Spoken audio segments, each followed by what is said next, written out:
মিষ্টি কুমড় দিয়ে, কচুরলতি দিয়ে আর লইট্টা শুটকি দিয়ে রান্না করব। সবজিগুলো কেটে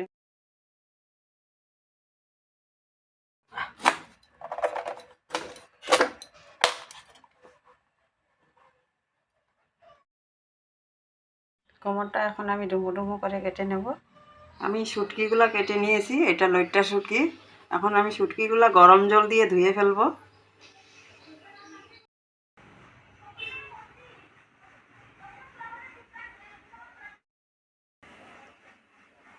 মিষ্টি কুমড় আর কচুরলতি আমি কেটে নিয়েছি এইভাবে।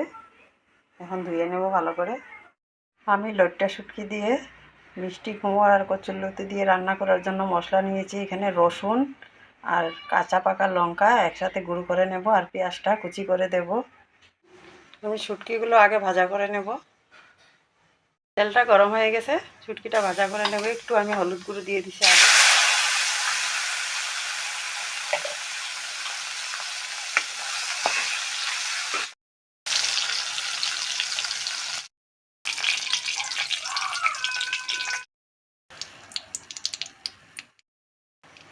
আমি এখন এই শুটকি ভাজা তেলটাতে কোচানো পেঁয়াজটা দিয়ে দেব।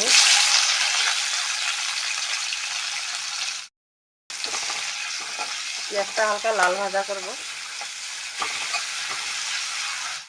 কাঁচা লঙ্কা আর রসুনটা অল্পতে মিক্সিতে গুঁড়ো হয় না, তাই আমি জল দিয়ে দিয়েছিলাম, বেশি জল জল হয়ে গেছে। আমি পেঁয়াজটাতে অল্প লবণ দিয়ে দেব, তাহলে তাড়াতাড়ি মজে যায়। পেঁয়াজটা ভাজা হয়ে গেছে, এখন গুঁড়ো করে রাখা রসুন আর কাঁচা লঙ্কা দিয়ে দেব।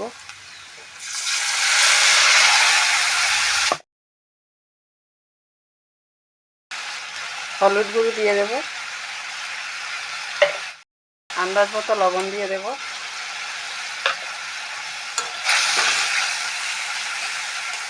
এখন মশলাটা ভালো করে কষাবো।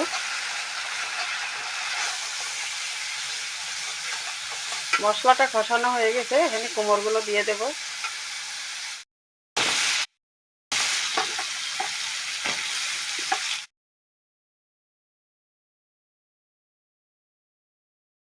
আমি লতিটা অল্প পরে দেব।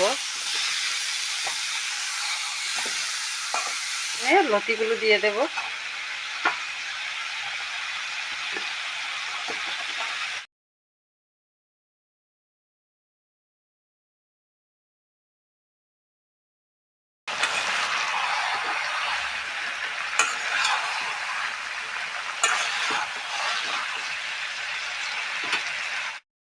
এখন শুটকিগুলোও দিয়ে দেব।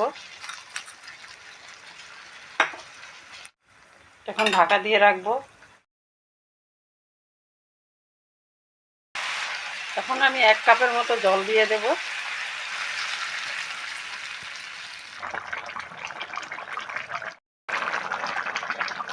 আমি বামলা শুটকি দিয়ে রান্না করছি।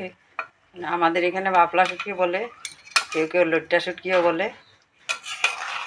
বাবলা শুটকি দিয়ে কচুরলতি দিয়ে, মানে লইট্টা শুটকি দিয়ে কচুরলতি দিয়ে তরকারিটা হয়ে গেছে। যারা যারা শুটকি খেতে পছন্দ করো তোমরা অবশ্যই এইভাবে রান্না করে খেয়ে দেখো।